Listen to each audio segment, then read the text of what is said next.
It's insane to me how ubiquitous propaganda has become. So it's 4:30 in the morning and I'm walking around Brooklyn because I don't sleep. And around this time, I like to go over to the local bodega and get myself some fried chicken and fries for my dinner. And every day I go in, and the guy has gotten used to me. And today he goes, "Hey, why are you here at like 4 in the morning getting fried chicken? Like, are you going to work? Are you coming home?" And like, I never know how to answer that question because it always leads into more questions I don't want to answer. But I was like, I'm a medic. I was a paramedic, so this is just like normal for me.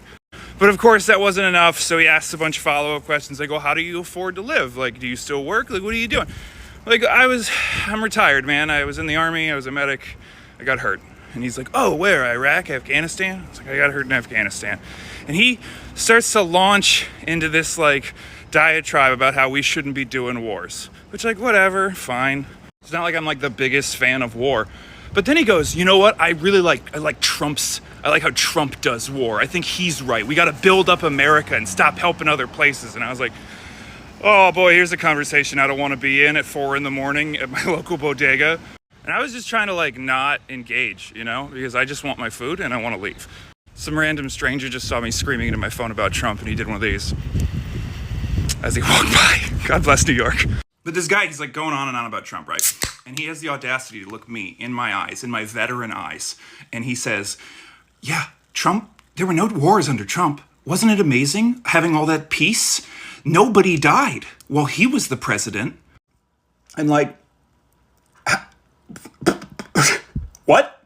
Just off the top of my head, there was that time that Russia had put bounties on American soldiers while he was the president, and he did nothing about that. There was that time that he abandoned our allies, the Kurds, who he left out in the wind. There was the fact that he negotiated the peace deal with the Taliban, leaving out the Afghan government. He wanted to bring the Taliban to America. You know how many drone strikes Trump authorized? More than most of the other presidents. He dropped far more bombs than Obama, and that's like the thing everyone criticizes Obama for. Me being me, when he said this obvious propaganda to my face, I laughed at him. I laughed in his face, and I told him he was wrong, and he should stop reading those things. And he tried to argue with me about, and I brought up, like, what are you talking about, man? That man droned more people than most of the other presidents. And he just kind of like rolled his eyes and was like, well, he didn't start any new wars. He didn't get any Americans killed. Yes, he did. Americans died under Trump in multiple places around the world. He was the president for 4 years, and we're in a lot of places doing a bunch of stuff. Of course people died. What a weird, disgusting lie. There were 45 combat deaths of American servicemen under Trump, and there were 18 non-combat casualties in various combat locations around the world. Trump likes to come out and say that during his presidency there was the longest stretch of peace. He's lying. He's just lying.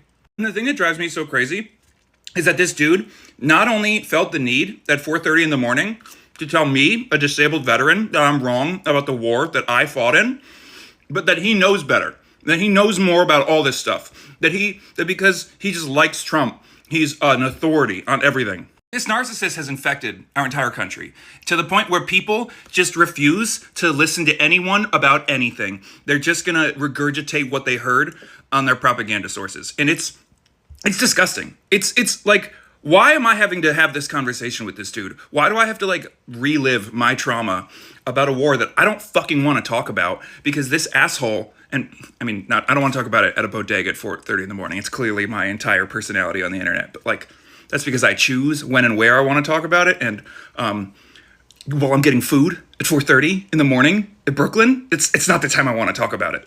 And if this guy had like genuine, like he was like, I don't agree with the war for these reasons, like that wouldn't be so bad. But it's like, I don't agree with the war because of this narcissistic rapist who tried to overthrow the government, lied a bunch, just said a bunch of lies throughout his presidency, and people believed him. They believed him, and they still believe him.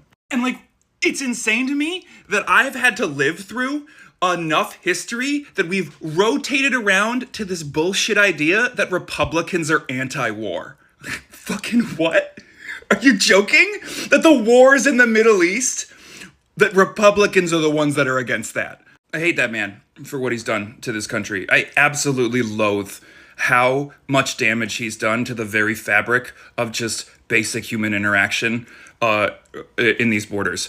And I hate that we're never going to have a real conversation about that war that me and so many other people had to fight in. That we're never going to have an actual discussion. We're never going to have a national like reckoning or like even think about it in the terms of what it actually was. It's always going to be filtered through his lies, through his bullshit, through his propaganda.